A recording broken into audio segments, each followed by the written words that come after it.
Another do-or-die matchup for the Ateneo Blue Eagles as the stepladder semifinals of UAAP women's volleyball begins tomorrow. The defending champs will face the third-seeded UST Golden Tigresses at 6:30 p.m. at the Mall of Asia Arena in Pasay City. Now, whoever wins will face the second-seeded and twice-to-beat De La Salle Lady Spikers in the next stage of the stepladder. Ateneo has one win and one loss against UST this season.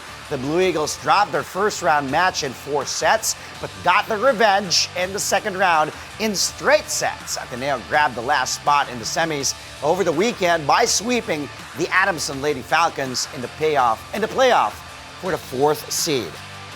And now joining us this Monday morning to go all out on this story is who else but Ateneo Blue Eagles head coach Oliver Almadro. Coach O, good morning. Thank you for joining us here on the show. We miss talking to you, Coach.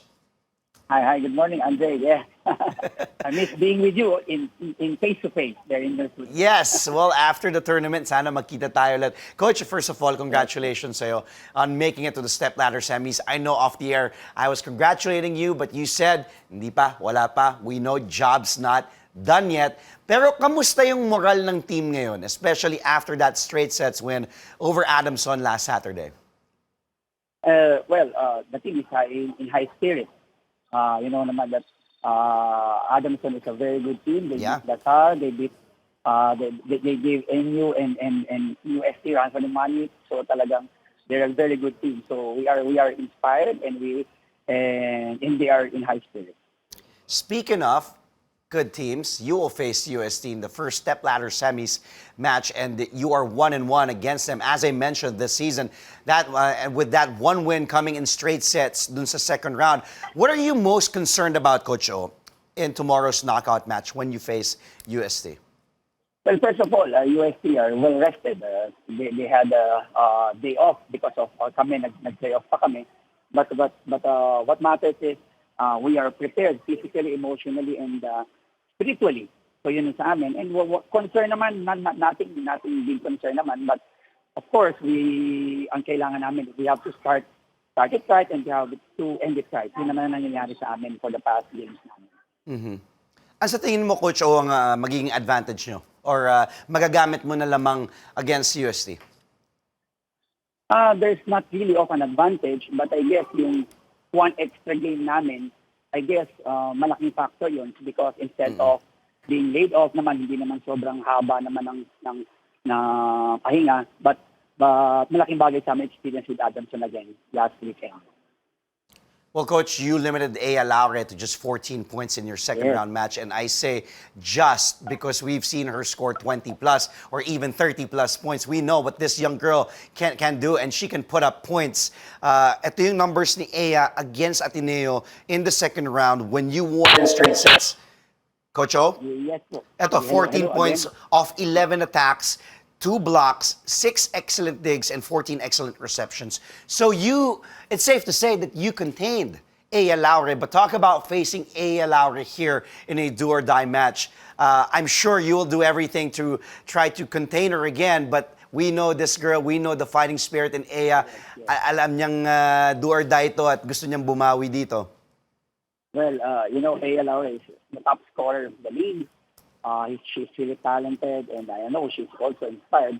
But we will do our best. We will do our best to contain her or to match up her intensity and her level. Yun naman importante sa amin. She's a great player, but she will just push us forward. And what we want is to be consistent in what we do.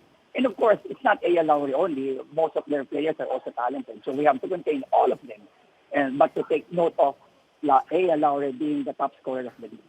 Well, speaking of talented players, you also have a few of your own. In Ateneo, Faith Nisperos has been rock solid for you all season long. I like this kid. Ganda nung pinapakita ng bata. What is your assessment of Faith, Coach? And what's your expectation from Faith in this stepladder match against UST?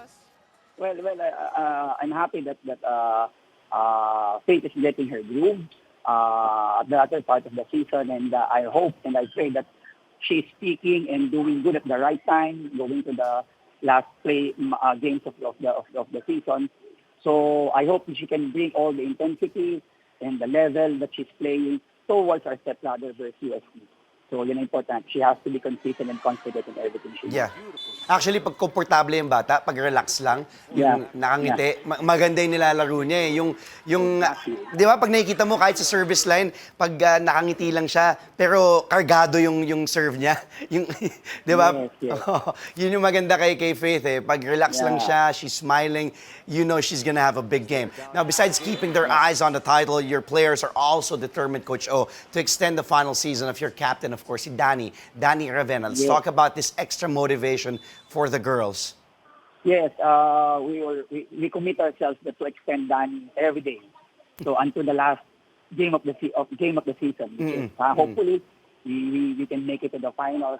But only God knows kung saan tayo makakarating. But what important is we are preparing, we are ready, and we will accept the challenge, and we will offer this also that Danny will be extended every game. Well, alam naman natin na Danny comes from a family of champions, a family of leaders. Has Danny Ravenna lived up to your expectations of her as your team captain, Coach, this season? Well, many people doesn't know that Danny is is an amazing leader. Especially during our off season, she initiated everything for us to be fit, and she really takes care of her teammates. You know naman, most of our players are walk-ins, and maraming rookies, sophomores, haven't played, haven't been in Ateneo. That's right, yeah. So haven't seen Ateneo.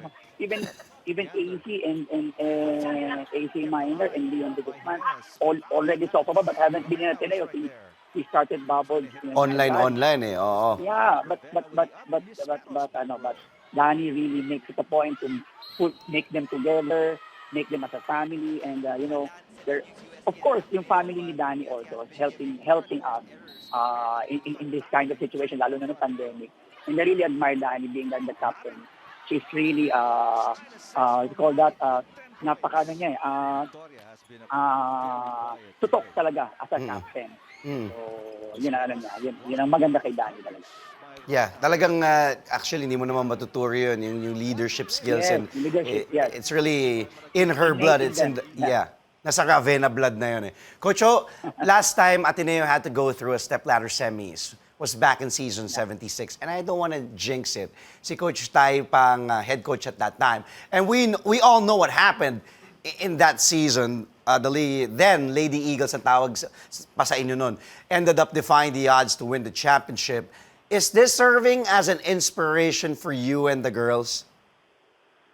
I'm telling my players, this can be our Cinderella season again, but we taper our expectations. Different times, different measures, different preparation, different motivation. So yes, it's an added motivation for us.